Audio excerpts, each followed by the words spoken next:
This is our project Mars. We're basically making a embedded device that can use a button call to call the authorities and give them all your medical information in case of emergencies, and so they can come more prepared to you when you need them.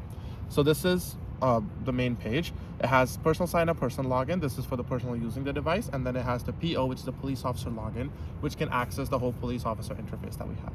So we'll do the personal sign up first. So I'll start here with my name. There we go. And then I can just fill this information as I need. Just a second. I'll do a random thing here.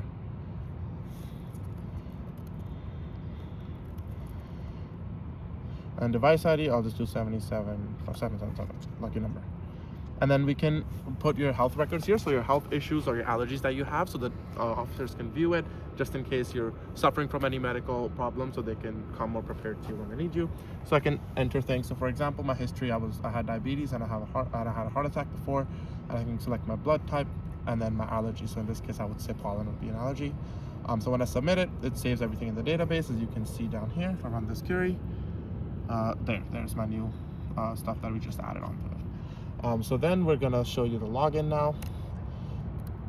So the personal login, we can log in right here, and it basically takes you to a dashboard which shows all your information. It shows your health information, and you can change that whenever you need.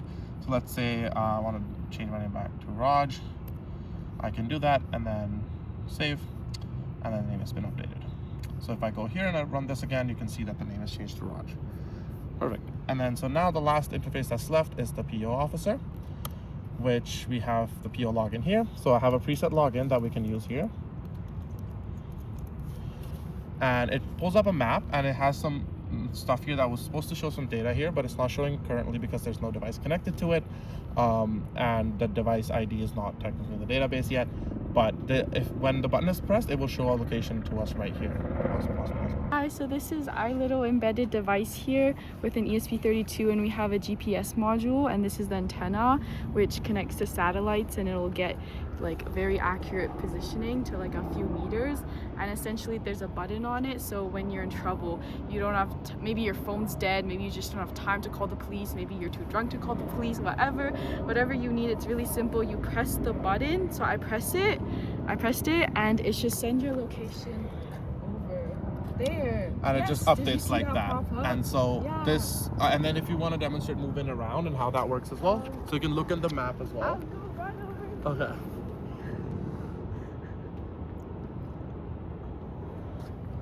So we see how she moved around, and then she pressed the button again. You can see the button moving around a little bit.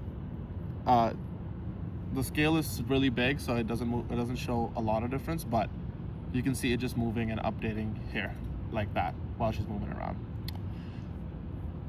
And then the way it kind of works as well is the device is then connected to a Wi-Fi source. So in this case, because of lack of hardware, we couldn't have a cellular module of ESP32s, which they do provide. And with that cellular module, we would have made it really compact and not need for other dependent devices.